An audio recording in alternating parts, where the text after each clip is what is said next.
Welcome to MZBC The Podcast, Episode 3. I'm joined today by Mr. Wangcheng Thao and Ally Thao, members here at Mount Zion Baptist Church. For about the last 3 months, have been visiting and hanging out with us for about 10 months. And so we decided to get together tonight because Mike's out of town. So it gave us a great opportunity to get together and talk about a new life group idea we have and a class we want to start. And I wanted you to meet them. You don't know who they are. I know who they are, but no one else does. So we'll start there. So Wangcheng, Ally, who are we? Where are we from? Life. Just talk to us. Hi, I'm Ally.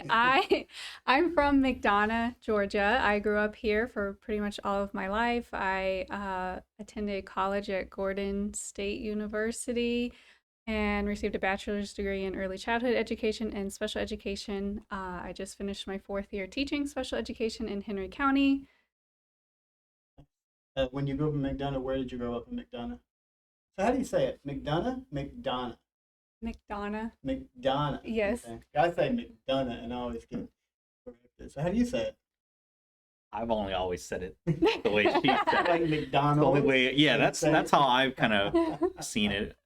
McDonald's is like the closest thing I could think of. So okay. McDonough. Yeah. McDonough. Okay, cool. So grew up in Henry County. What church did you grow up in? Southern Crescent Baptist Church in Lake Dow. Okay, awesome. Mm-hmm. And Mr. Wangcheng? Born and raised in Milwaukee, Wisconsin, so quite a ways. Go Bucks. Currently down 3-2, but hopefully we get the W. Born and raised there, and lived there my whole life until college, and then I went to Tacoma Falls College up in North Georgia, and attended there for about 5 years. Left my senior year when my dad got sick, and I was just a terrible student.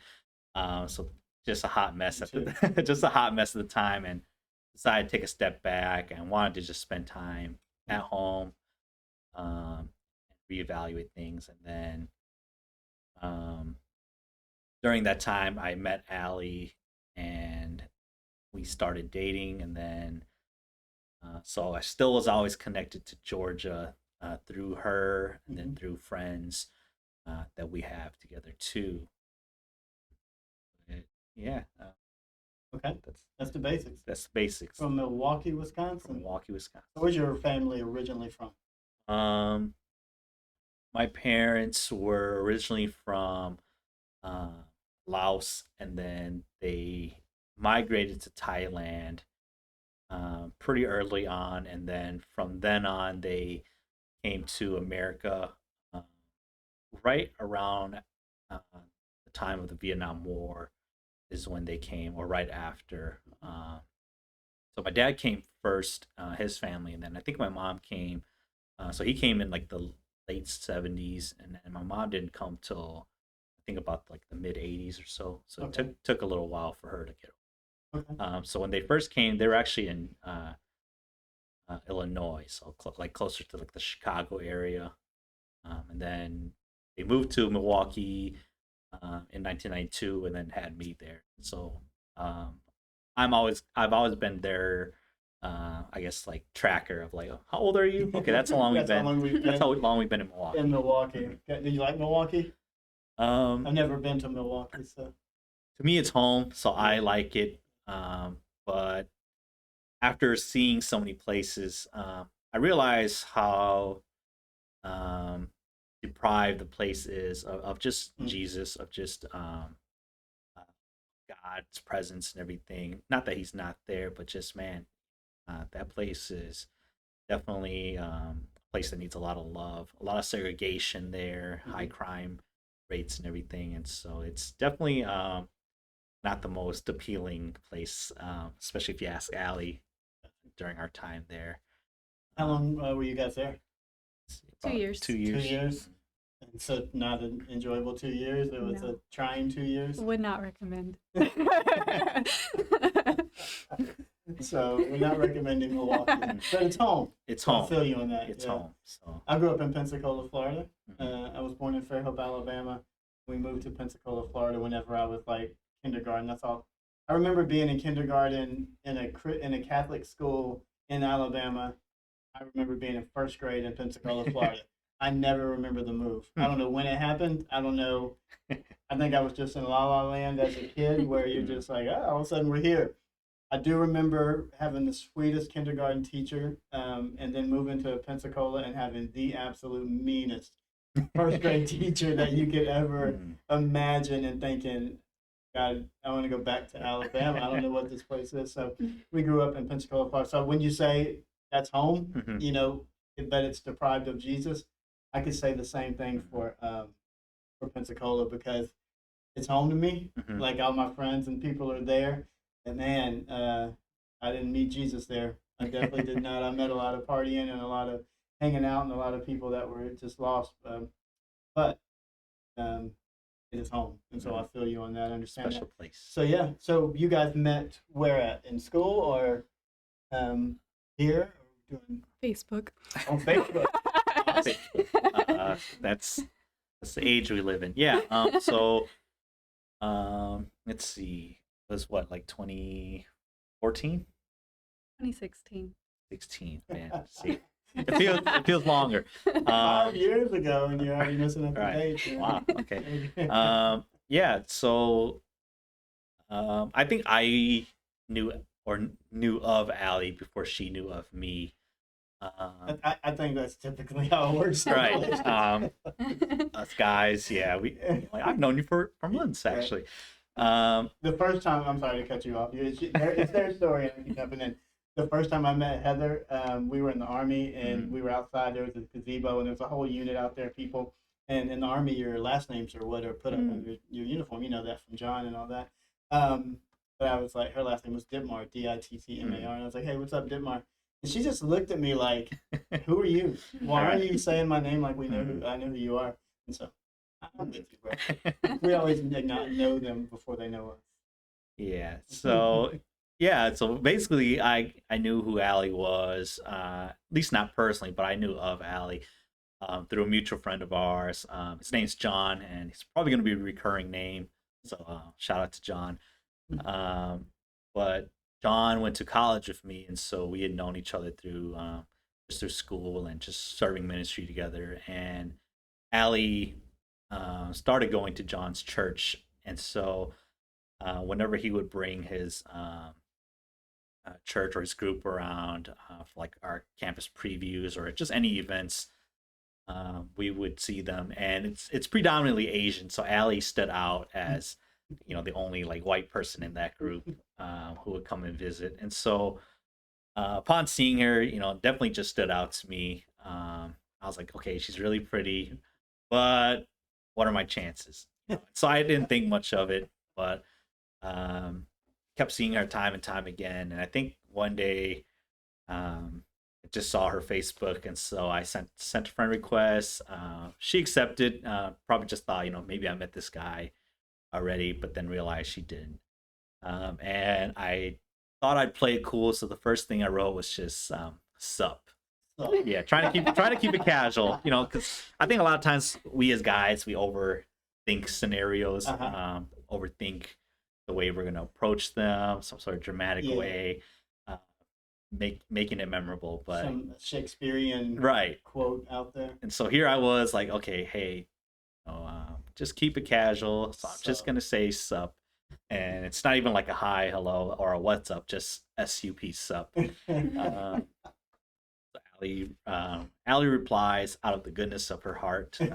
Many times she claims she almost didn't. Yeah. But God works in mysterious ways, and just instant connection, instant sparks between us. And then I moved back home, which to her felt like, man, just met this guy. Why'd you say what's up? Right, like you're gonna leave, 800 miles away, but a lot of people say long distance doesn't work, but we were committed, and so we made it work. And yeah, basically, one thing led to another. Got engaged, and then got married, and so we just had our 3-year anniversary last week. So, so yeah, the story just kind of continues, and happy to have each other. Awesome. You feel the same way? Yes, I do. So when you get a message on Facebook Messenger that says "sup," like what is? Did you know him? I did Thought not. maybe did not. I did not know him. When I accepted his friend request, I thought maybe I did, but he didn't send me a message till a couple weeks later. Okay. It took me about half a day to reply to his message. And your reply was not much, or like what? Probably. I don't remember. Hard to say. Hard to Kept say. it I don't remember. It's like the beginning. We should have, because I think that first initial conversation, the way it ended, it kind of like gave me like, okay, maybe she's not interested, because she had mentioned, I'm going to bed in a little bit, and for a while she just kind of stopped replying. And so to me it was like, okay, that was it. Like, okay, I tried. But right away the next day, she kind of responds, and so I'm like, okay, so maybe she just fell asleep, and she, in her defense, she just didn't want it to end there, in case I didn't have the courage to kind of message her again. And so from her perspective, it was just, if we don't close it out, then it keeps things kind of open for continuation. And so Gotcha. Yeah.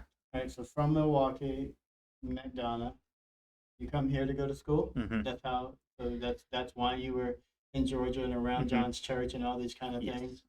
Okay, so we meet on Facebook Messenger or chat, whatever it is, and that goes well. And then you move back to Wisconsin. Then I moved back. Yes. Okay, so you're there. What are we doing there? So when I went back, so I think that was when we just found out my dad would be going through chemotherapy. So he had colon cancer, and then for me that was definitely difficult and just unexpected too. I think as kids, because I was probably like 24 at the time, 23, 24, and you just always imagine your parents being around for like the longest time. And so here's just a realization that, man, okay, it could be, something we get out of, could be something we only have a few years left. And so it was definitely a rough time. But then with that, he stopped working shortly after. And so for me, it just was, okay, well, I need to work. I need to do something. And so I just started working. Luckily, Allie is a teacher, and so she had summer breaks and everything. So it wasn't a really long time that we didn't see each other. So we got to meet each other pretty often throughout the summer.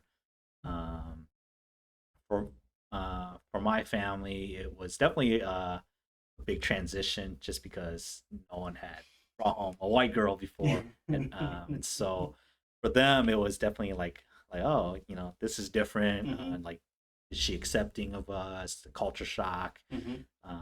So that was definitely an obstacle we had to face too. But yeah, throughout that time I was just working, and I already knew like that I wanted to marry Allie, so I started saving up for a ring and everything too around that time. So yeah, it just worked.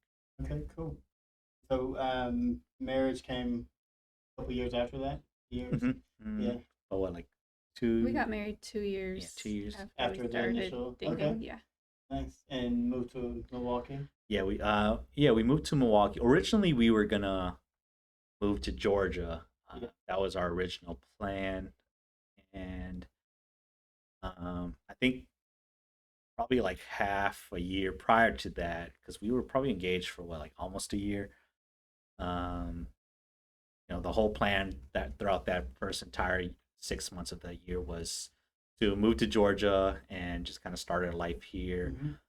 But then I was just working a warehouse job the first like year or so that I was in Milwaukee, and then I ended up quitting. And then within a couple weeks of quitting, I landed an opportunity just through my brothers, through a friend of theirs. Their dad was just like, hey, your brother went to Bible college, right? And they're like, yeah, but he doesn't have a degree. And he was just like, doesn't matter, like probably knows more than most people out there. We definitely could use um, use him. And so um, I think about it and I tell Allie, like maybe it's an opportunity for us.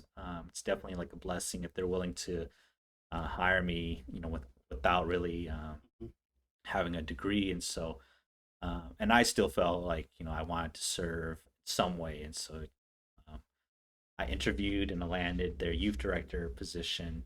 And then we both felt like that was kind of God saying, okay, maybe Milwaukee is where you need to be now. And so that's when we kind of just switched gears, and we didn't feel like we were tied down anywhere. It could have gone either way. And so for us, it allowed us to just be in Milwaukee for a bit. And it definitely gave us an opportunity for Allie to just grow closer with my family through being long distance the whole time we were dating and engaged. So we stayed there.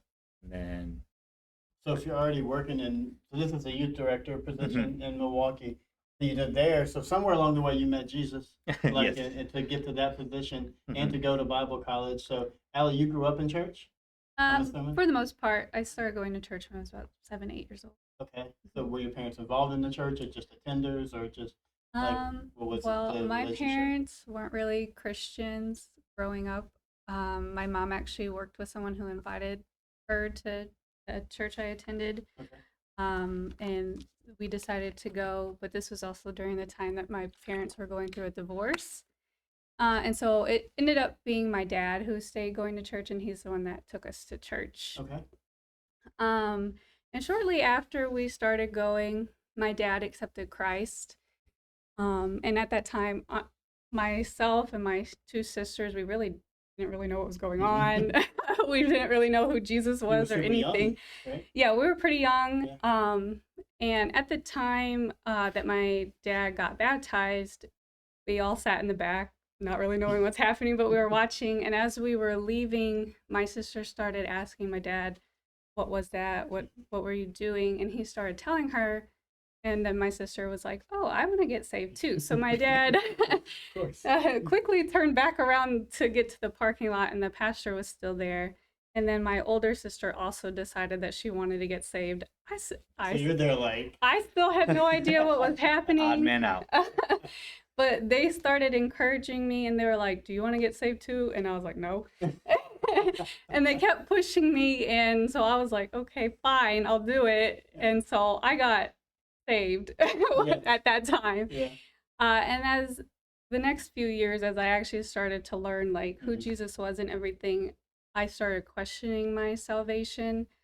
And I just started praying to God about like, am I saved? I don't really know. And he eventually revealed to me no. So I, a few years later, decided to make the decision to actually get saved and accept Christ. And I was still kind of young. I think I was about 10, 11 years old at that time. But it was still very special to me because, like I said, my parents went through a divorce, and it was not a very good divorce. My parents really didn't get along. My mom got remarried to someone who wasn't very nice to us. And so it was really nice having at least even like the beginning knowledge of who God was to kind of trust in him during that time. And I think like when I was in middle school, I really learned to trust in God because I really needed him to lean on. But the church that I grew up in, it was like very legalistic. I felt like I was taught more of like the things I should or shouldn't do.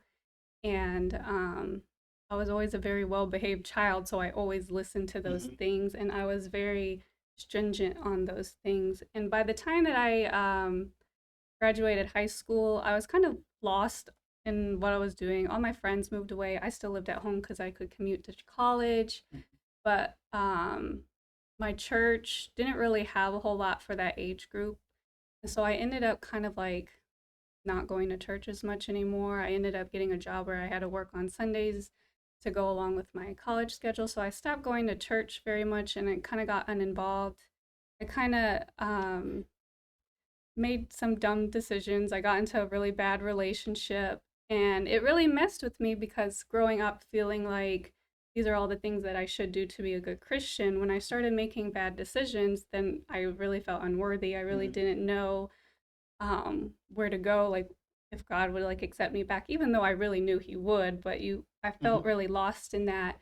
And eventually, after getting out of my really bad relationship, I ended up finding John's church, and it was so untraditional of a church.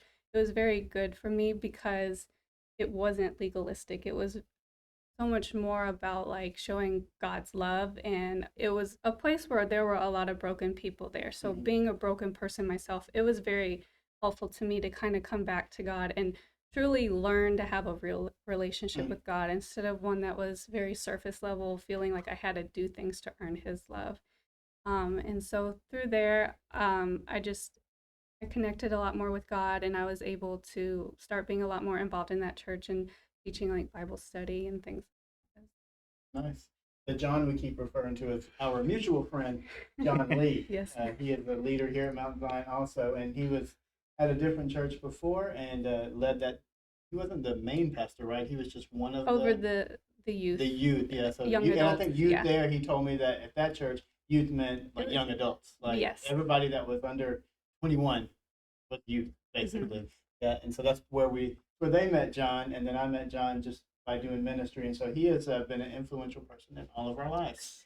John, we owe him a lot, so he's a really cool guy. And so it's a good story because you can get into those moments where you know what's right and you do wrong. You feel like I'm so unworthy, and especially if you've been taught in that legalistic mindset of marking off, I've done this, I've done that, I didn't do this, and so then to experience God's grace and His mercy, it's got to be so freeing and all that. So awesome. So then, what was your story?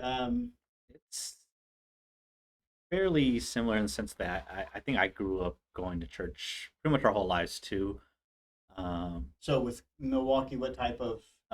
We went to CMA church, an Alliance church. Okay. And so we grew up going. Our church was called Grace Hmong Alliance Church, and it's one of the bigger churches within like the Hmong communities too. Okay. So we grew up going there, and I think as a kid, I don't really think I knew much about church or even like the how church politics work or just the hierarchy, you know, like pastors, associate or assistant pastors, youth pastors. I'm still trying to figure out how church politics works. Right. But just having really little understanding of, you know, what anything was. I just knew it was a place we went, you know, Sundays for a couple hours. And to me, it was boring. But then I think it was probably when I was in middle school, you know, and praise God for like my parents just always pushing us to go even when we didn't want to.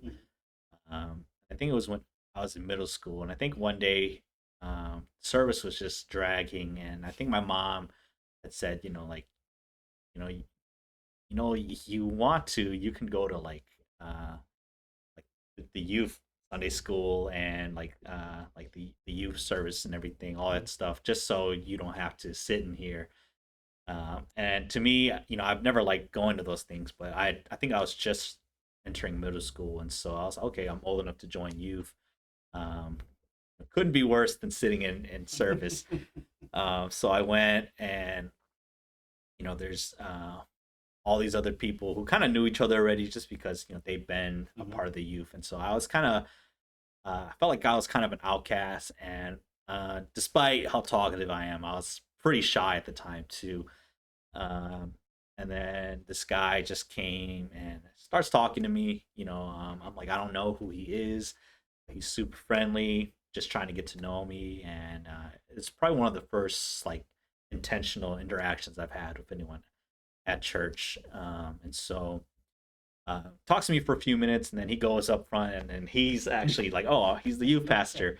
And so and that was probably the first time I had anyone preach in a way where it was relatable to teenagers.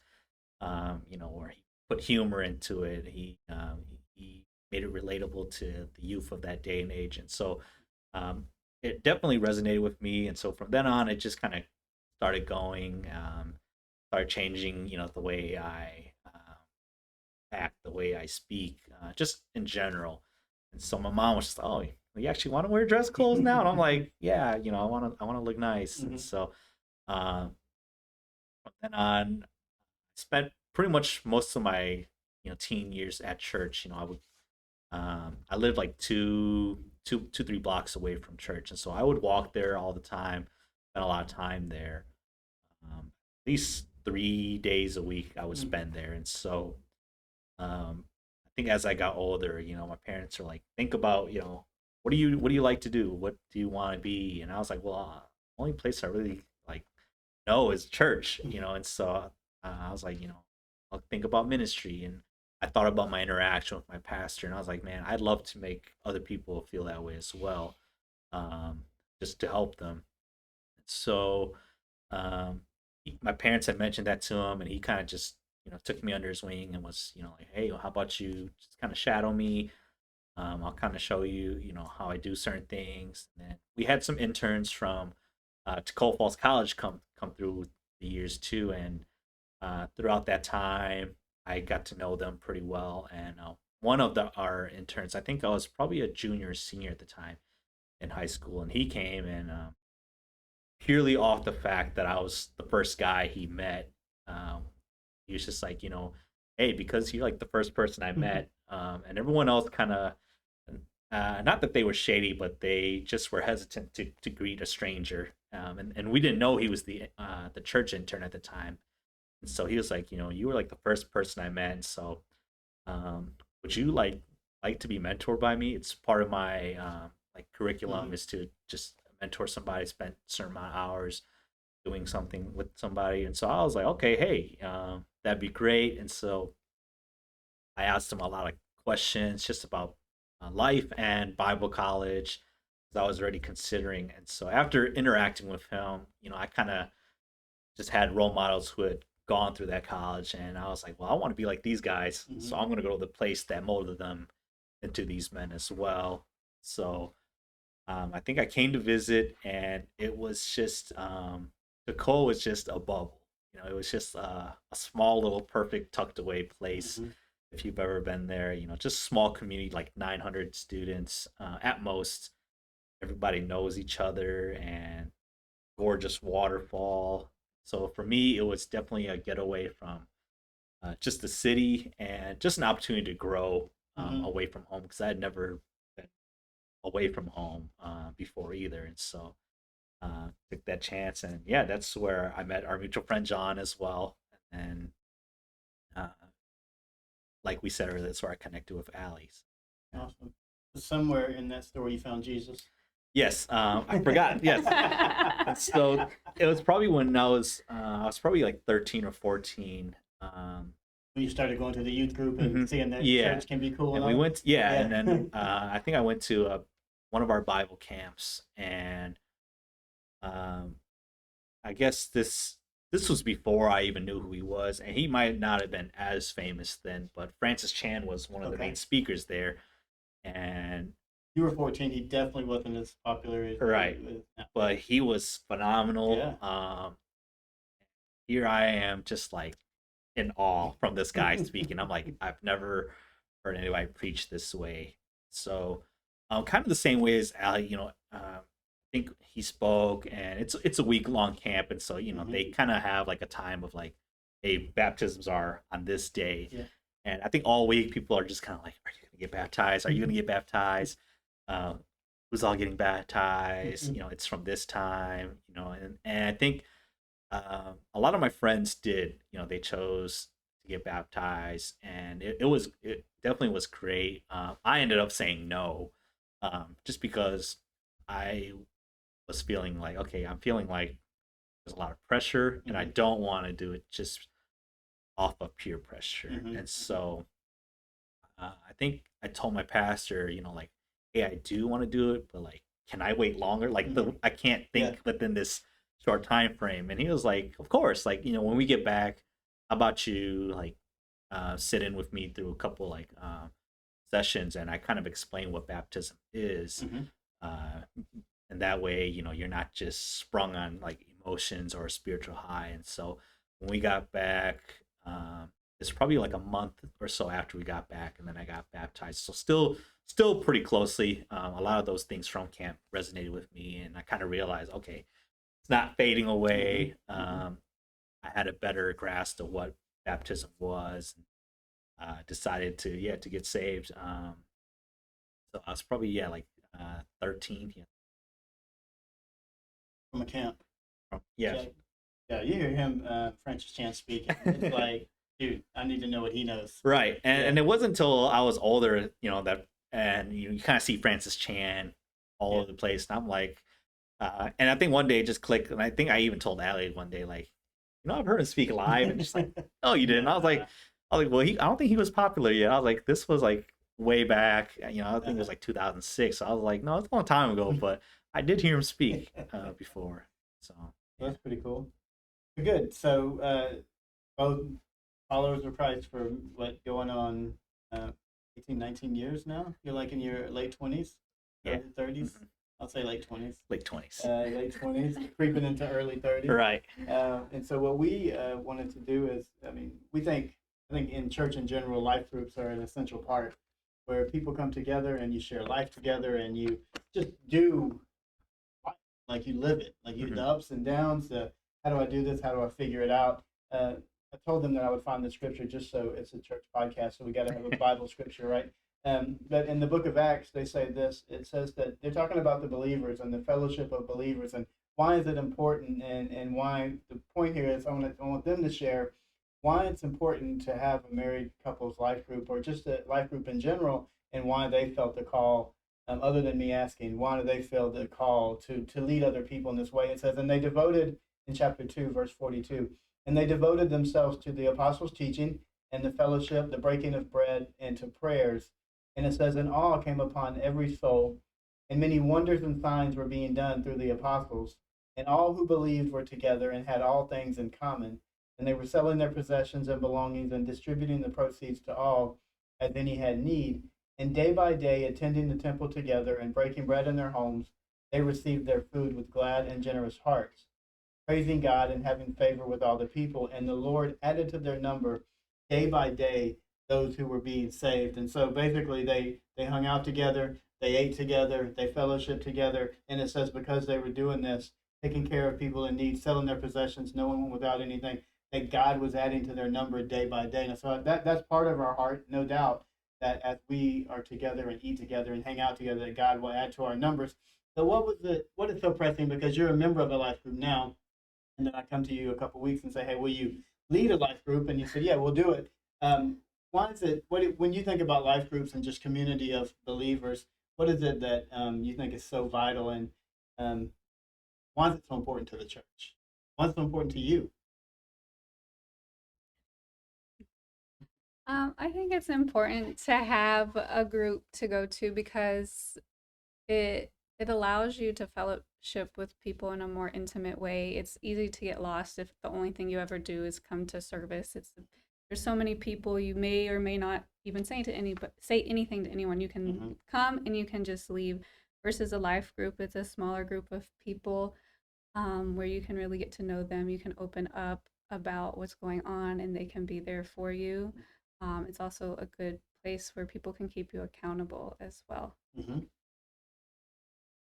Yeah, I think for me, it definitely is a way to just exercise your faith outside of the ones you can do, by yourself, reading or just praying, those things, that we all do by ourselves. It allows us to, like I said, exercise in a different way, kind of like exercising in real life. You can't just do bicep curls, as much as you want to, or you can't just bench press. You have to do something else. In that same way, the way to kind of grow as a Christian is to throw variety in everything else. I think this definitely allows for that through what Ally said. Just through fellowship, through hearing what other people have to say, whether it's good or bad. Iron sharpens iron, and I think the most important aspect is just accountability as well. Just having people who hold you to a certain standard, to a certain degree, because that definitely is lacking a lot in this day and age, especially in the modern day and age we live now, where people are very quick to be offended by something or to just turn a blind eye. And so I know for us, uh, life group was just a way for us to feel at home. I think we moved back, we didn't really know where we were going to attend. And so the only people we kind of knew were, the few friends that we had from Allie's old church. And so uh, coming here, we're like, okay, John and Sylvia and a small handful of people. But it definitely allowed us to just feel at home, to grow, and just to make new friends as well, who we become really great friends with. And so hopefully that's the case with this life group as well.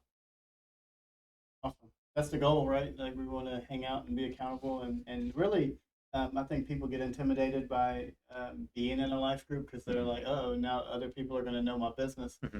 And what I try to make always at the forefront of everything is we all share the same stuff. Right. The scripture we just did last Sunday said there's no temptation that any of us face that isn't known for all of mankind. Like we all go through the same struggle. We all struggle with our identity. We all struggle with fitting in, being accepted. We all struggle with just, as you were saying earlier, I knew the right and wrong to do, but then I do wrong and I don't feel worthy. We all struggle with that because it's just part of being a human. It's part of being in a broken, sinful world. And I think life groups are amazing. From the time I started here, there was a time when one of our life groups met that I was in. It was the teacher, and it was my wife and me and maybe one other person, and it was like, we still came because the guy was prepared every week, and I felt like I was growing, and I didn't care if there were a lot of people here or not. And then once I became the youth pastor, it was the teacher and my wife, and then maybe one other person. But we grew in that class, even though it was small. And so we have a huge opportunity here at Mount Zion for that group. And so if you're a married couple out there that has nowhere that you're meeting right now and you're looking to get plugged in, this is a great spot we want you to connect and land. We're going to work through a name. I mean, what are we going to call it? Married Life Group? We got to come up with something, right? We'll think so. We don't know nothing right now, but we're gonna get there. And so we'll wrap up here. I'm going to throw them some random rapid fire questions that we haven't even prepared for. I don't even have them in my head right now. We can throw them out there and see what kind of answers they come up with. So number one, favorite kind of ice cream? Ooh, favorite kind of ice cream. I would say like peanut butter, chocolate. Wow. I love like Reese's. Okay. So anything in that realm is generally pretty good. Close second would be like strawberry flavors. I love like fruit flavors, and so usually strawberry's pretty good. But peanut butter, like chocolate is. All right, remember that peanut butter ice cream whenever we have a class party. It's awesome. That would have been the last guess that I would have come up with. Peanut butter ice cream. That's pretty amazing. Favorite ice cream, Allie? Anything with chocolate. Okay. I love chocolate too, so anything with chocolate. You said you don't like movies, so I want to ask you about a movie. Favorite movie? There's top 3 movies. Top 3. I would say these are movies I can watch like anytime. Okay. So I'm gonna say them all as one. Any of the Rush Hour movies, just because they're enjoyable. Click is a really good movie. Rush Hour, which one? You Kicked Me? Is that Rush Hour? Or is that... Yes. Okay. Yes, Okay. with Jackie Chan and Chris Tucker. I would say Click is definitely one of those movies I can watch anytime. And that's where Adam Sandler has that remote where he can like fast forward, pause, do all these things. I know this movie. It's a great movie. It's actually like Click, like remote control Click? Yes, he has like a remote for life. Okay. Like that he can use in real life. And it's Adam Sandler. I'll watch anything he's in. It's hilarious. Yeah, you kind of just see him like skip through.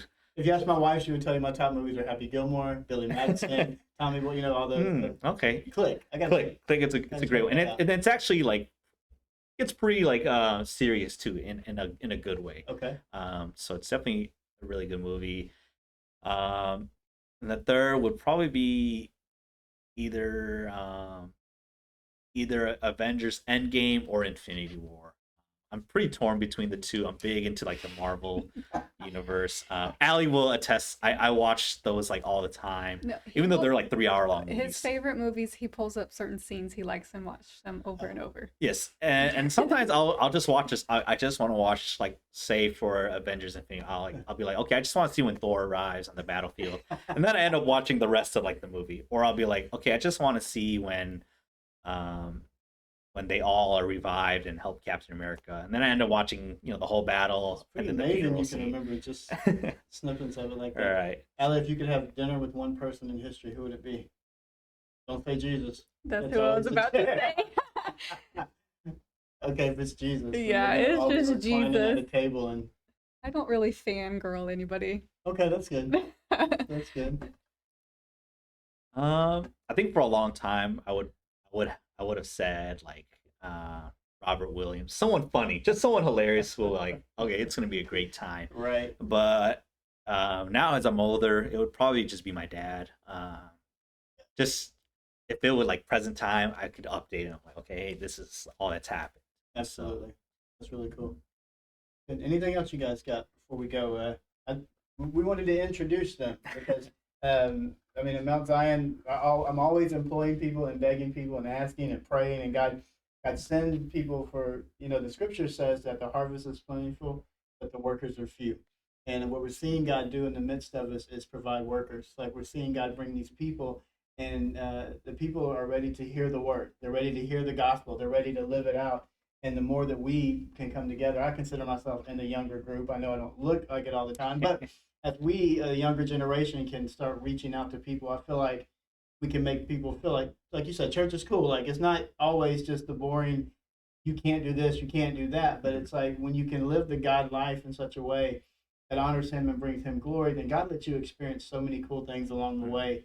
And you don't worry about the things that you're not allowed to do anymore, but you kind of get focused on all these things God's allowing us to do. And so that's what we want to make important here at Mount Zion, is doing these godly things, not out of duty or out of obligation, but we want to see people experience that same joy that we've all experienced through Jesus. So I appreciate you guys taking the time out to hang out with us today.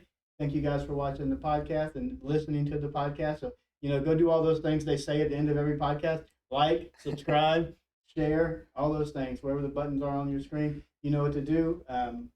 We appreciate your fellowship. We appreciate your friendship, and continue to pray for Mount Zion as we continue to reach a lost world. We love you. We appreciate you.